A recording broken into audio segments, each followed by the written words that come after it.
जय भोलेनाथ। हर हर महादेव। प्रिय श्रोताओं, आज सावन का दूसरा सोमवार है। आइए हम सब ध्यान लगाएं उस शांत स्वरूप की ओर जिनकी जटाओं से निर्मल गंगा बहती है, गले में सर्पों की माला है, शरीर पर भस्म विभूषित है, तीनों नेत्रों से त्रिकाल को देखने वाले हैं, जो नाद से सृष्टि की उत्पत्ति करते हैं।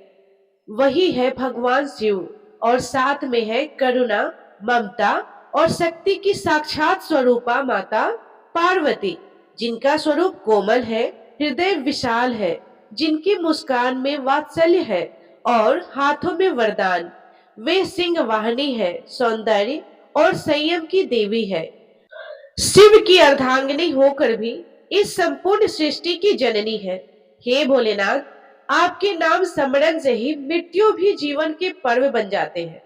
आप सभी कृपा कीजिएगा उन भक्तों पर जो मन में किसी न किसी पीड़ा, चिंता या आशा को लेकर इस कथा को सुनने आए हैं।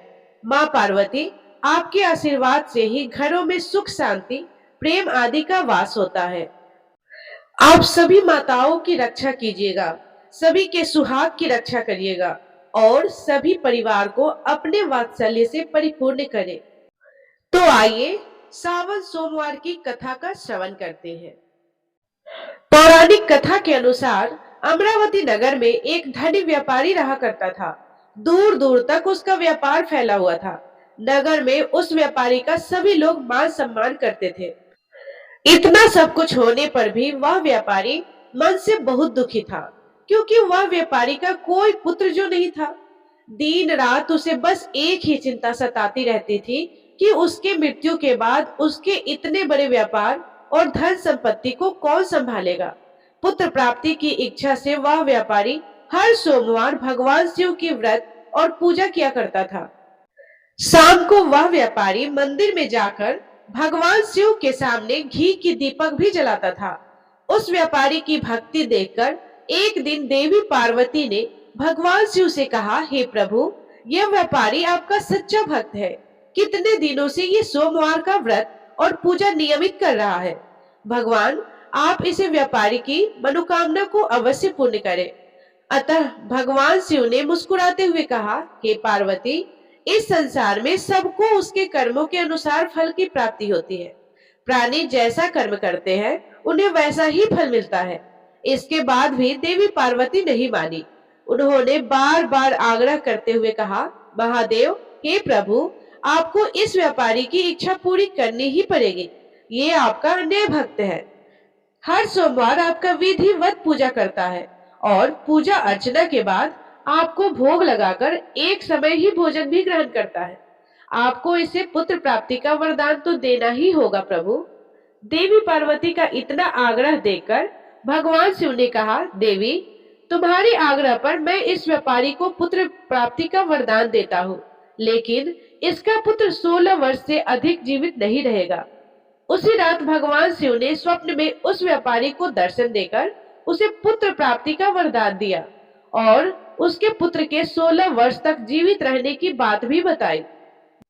भगवान के वरदान से उस व्यापारी को खुशी तो हुई, लेकिन अल्पायु की चिंता ने उस खुशी को नष्ट कर दिया। व्यापारी अब भी पहले की तरह सोमवार का विधिवत व्रत किया करता था। कुछ महीने पश्चात उसके घर में एक बहुत ही सुंदर पुत्र जन्म लिया। पुत्र जन्म से व्यापारी के घर में खुशियां भर आई। बहुत धूमधाम से पुत्र जन्म का समारोह मनाया गया। व्यापारी को पुत्र जन्म की खुशी नहीं हुई, क्योंकि उसे पुत्र की अल्प आयु के रहस्य का पता जो था, लेकिन यह रहस्य घर के किसी और सदस्य को मालूम नहीं था। विद्वान ब्राह्मणों ने उस पुत्र का नाम अमर रखा। जब अमर 12 वर्ष का हुआ तो शिक्षा के लिए उसे वाराणसी भेजने का निश्चय किया गया। व्यापारी ने अमर के मामा दीपचंद को बुलाया और कहा कि अमर को शिक्षा प्राप्त करने के लिए वाराणसी छोड़कर आओ। अमर अपने मामा के साथ शिक्षा प्राप्त करने के लिए चल दिया। रास्ते में जहां भी अमर और उसके मामा दीपचंद रात्रि को विश्राम के लिए ठहरते, वही यज्ञ करते और ब्राह्मणों को भोजन भी कराते। लंबी यात्रा के बाद अमर और दीपचंद एक नगर में पहुंचे। उस नगर के राजा के कन्या के विवाह की खुशी में पूरे नगर को सजाया गया था। निश्चित समय पर बारात आ गई। लेकिन वर का पिता अपने बेटे के एक आंख से काना होने के कारण चिंतित था। उसे इस बात का भय सता रहा था कि राजा को इस बात का अगर पता चल गया तो वो विवाह से इनकार कर देंगे। इससे उसकी बदनामी होगी। वर के पिता ने जब अमर को देखा तो उसके मस्तिष्क में एक विचार आया कि क्यों न इस लड़के को दूल्हा बनाकर राजकुमारी से विवाह करा दूं। विवाह के बाद इसको धन देकर विदा कर दूंगा और राजकुमार को अपने नगर में ले जाऊंगा। वर के पिता ने इस बारे में अमर और दीपचंद से बात की। दीपचंद ने धन मिलने के लालच में वर के पिता की बात स्वीकार कर ली और अमर को दूल्हे का वस्त्र पहनाकर राजकुमारी चंद्रिका से विवाह करा दिया। राजा ने बहुत सा धन देकर राजकुमारी को विदा किया।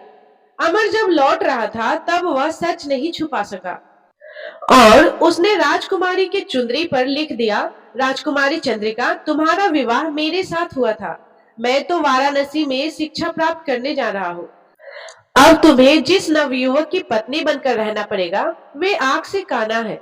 जब राजकुमारी ने अपने चुंदरी पर लिखा हुआ पढ़ा तो उसने काने लड़के के साथ जाने से इनकार कर दिया। राजा ने सब बातें जानकर राजकुमारी को महल में रख लिया। उधर अमर अपने मामा दीपचंद के साथ वाराणसी पहुंच गया। अमर ने गुरुकुल में पढ़ना प्रारंभ कर दिया। जब अमर की आयु 16 वर्ष की हुई तो उसने यज्ञ किया। यज्ञ की समाप्ति पर ब्राह्मणों को भोजन कराया और खूब अन्न वस्त्र दान किया। रात को अमर अपने शयन कक्ष में सो गया। शिव जी के वरदान के अनुसार शयनावस्था में ही अमर के प्राण उड़ गए।